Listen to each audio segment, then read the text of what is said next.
I'm grateful that to date Khulna has been fantastic. Yeah, I think that's a fair comment. It's very frustrating. We've had a number of really close finishes, and I guess in T20 cricket you've got to win the key moments, and I think we haven't won some key moments that we look back on and we could have virtually won every game that we've played. So yeah, that is frustrating, but ultimately we're still in the tournament.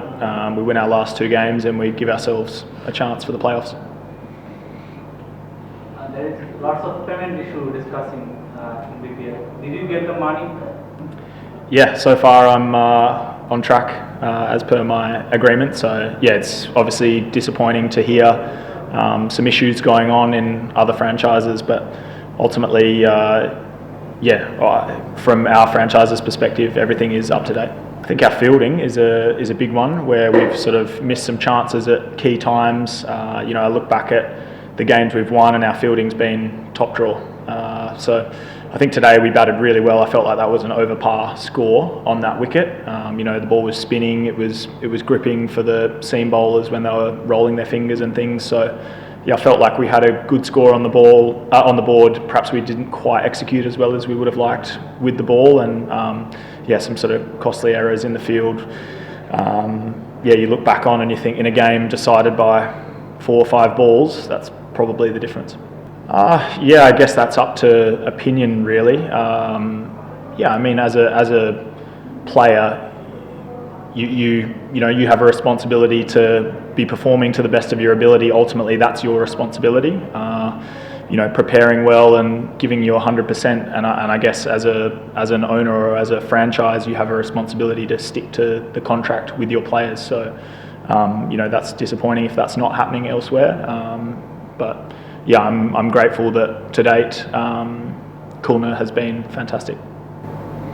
World Cricket Association has listed BPL as one of the riskiest league in terms of this sort of anomalies and involvement of some allegations of match fixing and many other things. They have rated this in the risky leagues. So when you got the call from the franchisee, when you decided to come here and play for this franchisee, have you consulted any of the other Aussies who played here previously, like Josh Brown or Alex Ross or someone else, like how the environment of the franchise is here or how the payment system works?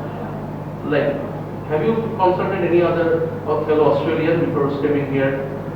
No, I haven't. That's a pretty short, easy answer.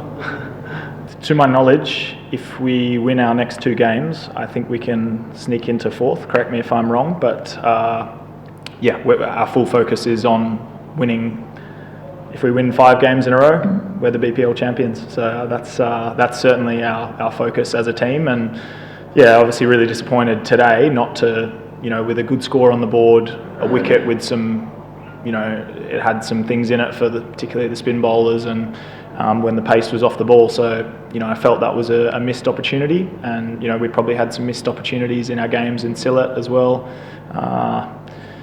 Ultimately that's in the past. All we can take is the learnings from those, and we come up against Rangpur, who have lost their last couple of games. So, they're obviously a very strong team, but it's a game of T20 cricket. So on any given day, some good performances and and a good team performance, I think, will hold us in good stead. William, have you been able to bat at your preferred position? It's a good question. I guess in T20 cricket you have to be adaptable, and you have to play whatever role the team asks you to play. So, that's one aspect I feel of my game, that I am adaptable. I can play in a number of different roles. I obviously started up the top, felt I had some good performances there, and then I've come in the middle and felt like I've been able to play a role in the middle order. So yeah, I'm happy doing whatever the coach asks me to do, and strive to do that to the best of my ability.